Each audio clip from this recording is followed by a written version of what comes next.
Hello friends, कैसे हो आप लोग। हम कर रहे थे लाइन्स एंड एंगल, जिसमें मैंने आपको 6.1 कंप्लीट करवा दी, 6.2 कंप्लीट करवा दी, 6.3 के क्वेश्चन 3 करवा दिए। अब क्वेश्चन चौथा आज करते हैं, ठीक है। तो क्वेश्चन नंबर 4 क्या कह रहा है, देखो। इन फिगर 6.42, जैसे किताब में इसमें 6.42 लिखा रहेगा कि if line P Q and R S intersect at point T, कि पी क्यू और आर एस एक दूसरे को टी पर काट रहे हैं, ठीक है। सच डेट इस तरीके से कि पी आर टी 40 डिग्री है और are P T 95 degree, T S Q 75 degree. तो एस क्यू टी की वैल्यू निकालो। एस क्यू टी मतलब इस एंगल की वैल्यू हमको निकालना है, ठीक है, फाइंड करना है। तो सबसे पहले आप गिवन लिख लो। गिवन में आपको क्या क्या देके रखा है, P R T angle, P R T कितनी है 40 डिग्री, फिर angle R P T 95 degree, फिर and angle T S Q 75 degree, ठीक है। तो आपको टू फाइंड क्या पता लगाना है, एंगल एस क्यू टी की वैल्यू क्या होगी, एस क्यू टी क्या होगा। तो फाइंड पता लगाओ। देखो, इसकी वैल्यू निकालनी है। तो आप सोचो यार, ये टी एस क्यू एक ट्राइंगल है, टी एस क्यू क्या एक ट्राइंगल है। अगर इस ट्राइंगल में इस एंगल की वैल्यू पता चल जाए तो एंगल सम प्रॉपर्टी से 180 में से ये दोनों माइनस करेंगे तो ये तीसरा एंगल आ जाएगा या नहीं आ जाएगा। अब बात आई इसकी कैसे निकाले। अब आप देखो, ये क्रॉस कर रही है एक दूसरे को, तो वर्टिकली ऑपोजिट एंगल लग सकता है। देखो यहाँ पे जो होगा वही यहाँ पे होगा। तो वापस सुनो, पी आर टी में आप एंगल सम प्रॉपर्टी से ये एंगल निकालो, जो ये एंगल होगा वही ये होगा वर्टिकली ऑपोजिट एंगल से, फिर वैसे हो जाएगा, ठीक है। तो आपको सबसे पहले in triangle P R T लगाओ। तो in triangle P R T, in triangle P R T, ठीक है। तो आपने देखा कि angle P plus angle R plus, ठीक है, पी आर, अब इसको लिख दो आप आर टी पी या पी टी आर कुछ भी लिख दो। तो angle P T R equal to 180 degree. ये कहाँ से आया, angle sum property of triangle, angle sum property of triangle, ठीक है। तो P की जगह आप लिख दिया 95 डिग्री, R की जगह लिख दिया 40 डिग्री, और पी टी आर को ऐसे कैसे लिख लिया 180, इन दोनों को ऐड किया 135 degree, P T R 180 degree. तो angle P T R 180 minus 135, ठीक है। तो यहाँ पे कितना बचा 45 डिग्री। तो पी टी आर की वैल्यू कितनी होगी 45 डिग्री। अब सुनो, पी टी आर की 45 होगी तो इस एंगल की भी 45 ही होगी। कहाँ से आया, एंगल सब ये वर्टिकली अपोजिट एंगल से। अब आगे आप लिखो तो पी टी आर बरोबर होगा एस टी क्यू के, एस टी क्यू के।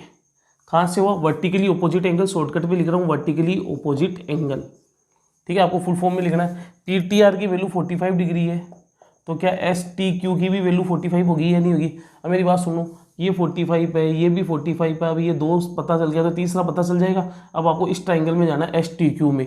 तो in triangle S T Q, now in triangle S T Q, ठीक है। तो आप देखो एस टी क्यू का आपको angle S T Q plus angle S plus angle Q equal to 180 degree.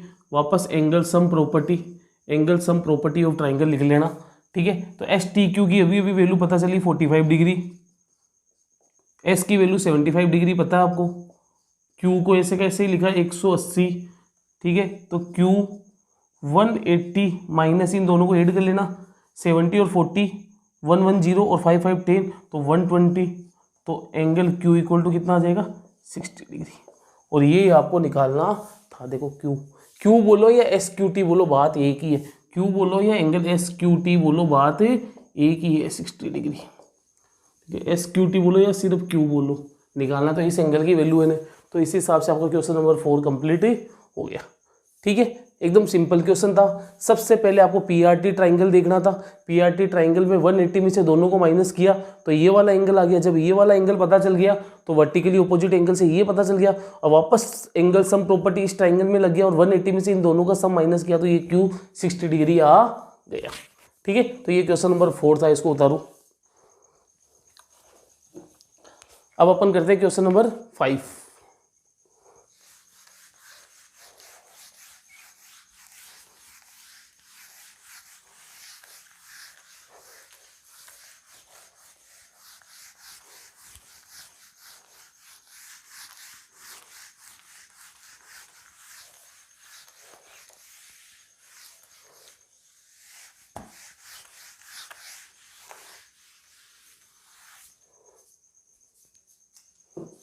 देखो क्वेश्चन नंबर 5 क्या कहता है, आपको स्क्रीन पे क्वेश्चन दिखाई दे रहा होगा कि इन फिगर 6.43 में कोई फिगर है। तो सबसे पहले अपन ये फिगर ही बना लेते हैं। ये एस, ये टी, एकदम स्ट्रेट पी, फिर यहाँ से यूं गया और ये से आया। ठीक है, ये क्यू, ये आर, ये एस, इसका नाम वाई दे दिया इसने, इसको एक्स बोल दिया, इसकी वैल्यू 28 डिग्री दे दी इस एंगल की और इस पूरे एंगल की वैल्यू 65 डिग्री दे दी। ठीक है, तो ये तो डायग्राम था। अब सुनो क्या बोला, इन फिगर 6.43 कि P Q perpendicular P S, P Q P S पे परपेंडिकुलर है, सही है, ठीक है, 90 डिग्री। और आपको बोला कि S Q are 28 degree, S Q are 28 degree दिया हुआ है, क्यू आर टी 65 डिग्री दिया हुआ है। Find the value of X and Y, X और वाई की वैल्यू निकालनी है बेटा, ये एक्स और ये वाई की वैल्यू निकालनी है। ठीक है, तो सबसे पहले गिवन लिख लो।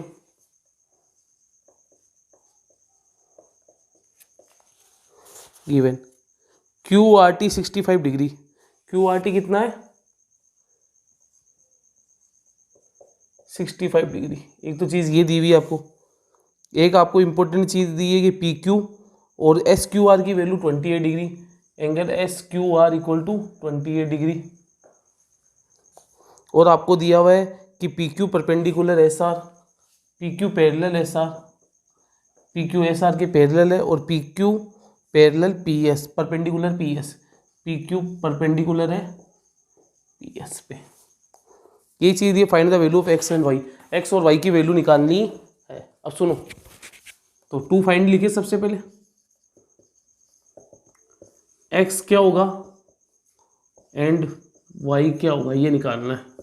अब फाइंड पे आ जाओ, किस पे आ जाओ, फाइंड पे आ जाओ। देखो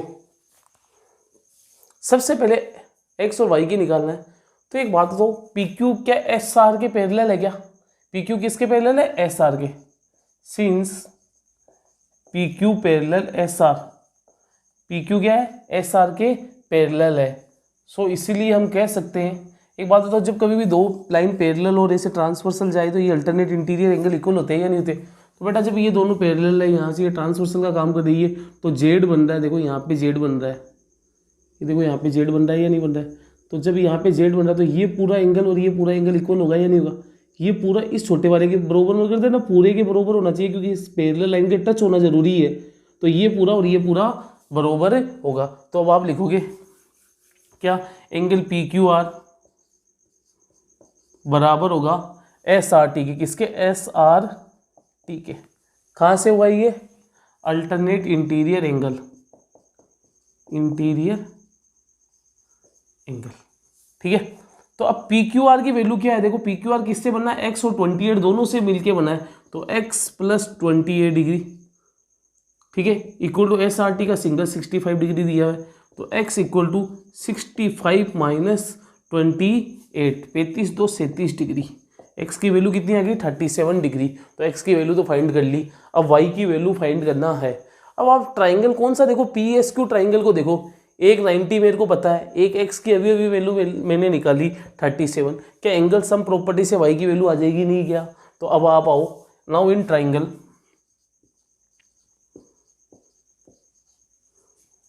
PQS, ठीक है, 90 डिग्री, सीधा ही लिख दो, प्लस x की वैल्यू कितनी है 37 डिग्री, प्लस y को खाली छोड़ दो 180 डिग्री।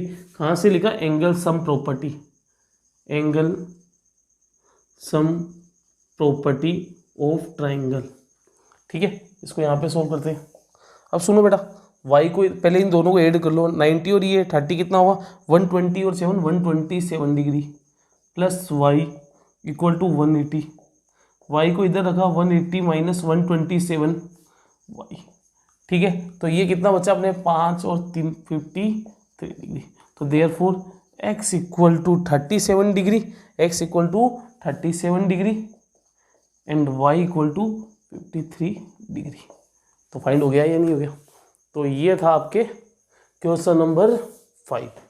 उतारो इसको, इजी है बस, ये दोनों पैरेलल, तो ये 65 पर, तो बेटा ये भी 65 होना चाहिए, लेकिन मैंने देखा यार एक टुकड़ा 28 है तो दूसरा कितना होना पड़ेगा 37 होना पड़ेगा, तभी 37 और 28 को जोड़ेंगे तो कितना आएगा अपने पास 65 आएगा। अब ये 37 पता चल गया, ये 90 है, तो इसको 53 होना पड़ेगा एंगल सम प्रॉपर्टीज प्रूव होने के लिए, ठीक है। तो ये था क्वेश्चन नंबर 5।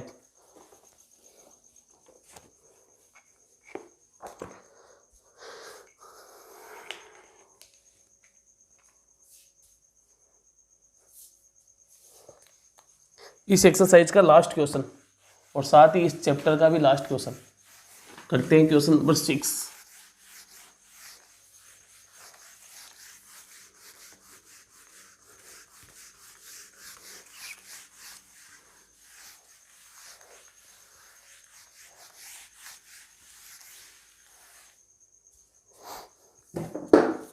क्वेश्चन नंबर 6 क्या कह रहा है, वेरी इंपॉर्टेंट क्वेश्चन है ये, आगे कंपटीशन में भी खूब पूछा जाएगा ये, ठीक है। तो कोई फिगर देके रखा, सबसे पहले वो बना लेते हैं।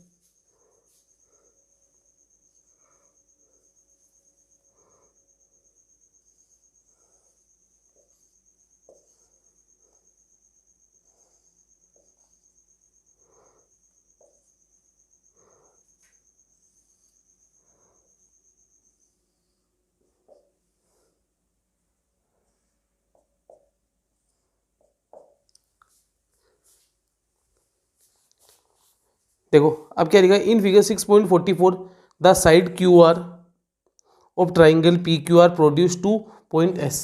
पी क्यू आर की जो साइड क्यू आर है ना उसको एस तक बढ़ाया गया।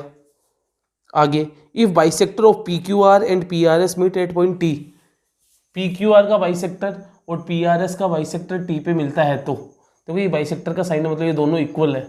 इसका बाइसेक्टर और इसका बाइसेक्टर जाके कहाँ पे मिलता है, टी पर मिलता है। तो प्रूव डेट कि Q T R equal to half of Q P R, मतलब जो क्यू टी आर होगा ना ये वाला एंगल इसका हाफ होगा।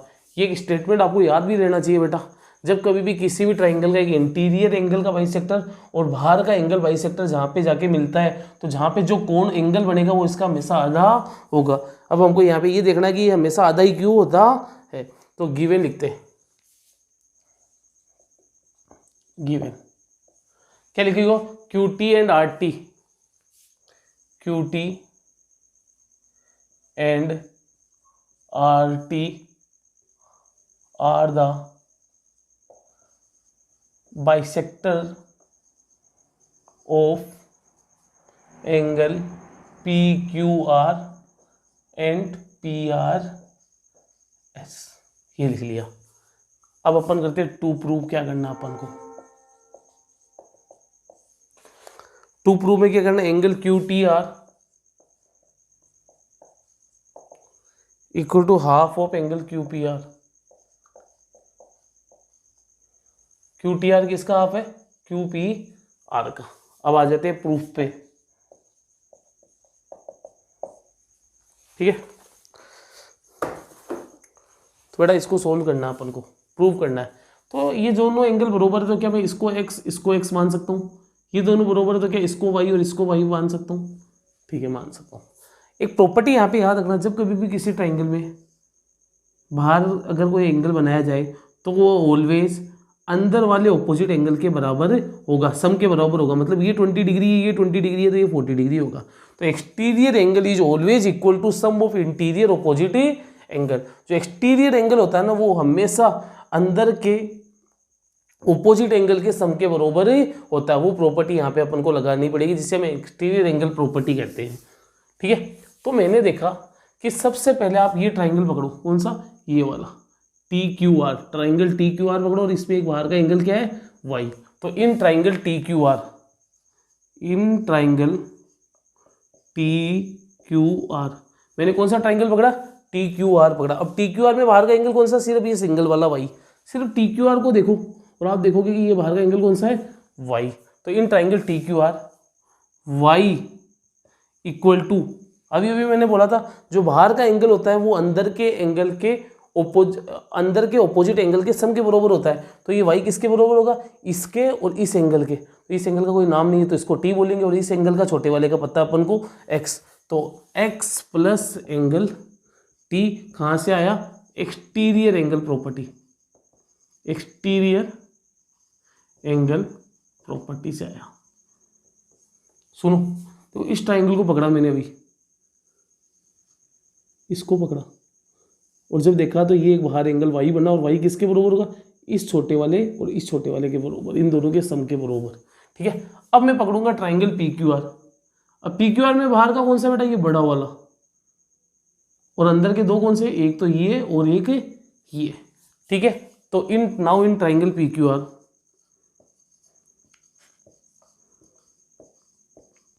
Now in triangle P Q are बाहर का एंगल कौन सा है, देखो वाई और वाई जुड़ेंगे तो दो एंगल वाई हो जाएंगे या नहीं हो जाए, यहाँ पे एंगल का साइन लगा दूं। ठीक है, तो दो एंगल वाई। ठीक है, वैसे ही दो एंगल वाई किसके बराबर होंगे, अंदर का एक तो ये, इन दोनों को ऐड करके क्या बोलूंगा, दो एंगल एक्स प्लस पी को पी बोलूंगा। ठीक है, अब मेरी बात सुनो, क्या यहां से मैं इसको ऐसे लिख सकता था क्या, angle Y angle X angle T. देखो एक्स की वैल्यू इधर लेके आ गया तो वाई माइनस एक्स हो गया, इसको इक्वेशन फर्स्ट। ऐसा मैंने क्यों किया, जब मैंने यहाँ पे देखा तो मैं सोचा यार इसको इधर लाऊं और यहाँ से वाई माइनस एक्स की वैल्यू पुट कर लूँ, तो इसको वाई माइनस एक्स फॉर्म में ले जाना पड़ेगा, इसलिए वाई माइनस एक्स में ले गया। अब बेटा देखो यहाँ पे वैसे करो, टू इसको इधर लाया तो टू एंगल एक्स और पी इधर है गया। अब टू कॉमन ले लूँ तो angle Y minus angle X equal to P. अब देखो एंगल वाई माइनस एक्स की वैल्यू पता है, तो फ्रॉम इक्वेशन फर्स्ट से हम लिख सकते हैं वाई माइनस एक्स की वैल्यू कितनी है, टी इक्वल टू पी। तो बेटा यहाँ पे फ्रॉम इक्वेशन फर्स्ट से ये वैल्यू लिखी, तो angle T equal to half of angle P. तो बेटा यही प्रूव करना था, angle T equal to half of angle P. देखो टी का मतलब क्यू टी आर है, टी का मतलब क्या है, यहाँ पे टी सिंगल ही है ना, तो क्यू टी आर, और क्यू का पी का मतलब क्यू पी आर। तो इस चीज़ को आप ऐसे भी लिख सकते हो, इट इम्प्लाइज क्या, जो लिखा हुआ है एंगल क्यू, ये साइन होता है, इट इम्प्लाइज ये दर्शाता है Q T R equal to half of angle Q P R, hence proved. ठीक है, तो यहाँ पे टी लिखो या क्यू टी आर लिखो, पी लिखो या क्यू पी आर लिखो, बात एक ही है। ठीक है, तो ये चैप्टर था आपका लाइन्स एंड एंगल, जिसमें मैंने तीनों एक्सरसाइज के एक एक क्वेश्चन बढ़िया से कराए। ठीक है, तो जितनी बार हो सके बार बार रिवीजन करने की कोशिश करो। आप जितनी बार रिवीजन करोगे ना तो आप देखोगे कि आप और डीप चैप्टर के अंदर जाते जाओगे, और जितना आप किसी चैप्टर को डीपली पढ़ोगे आप देखोगे कि वहाँ से बहुत कुछ समझ में आपको आएगा।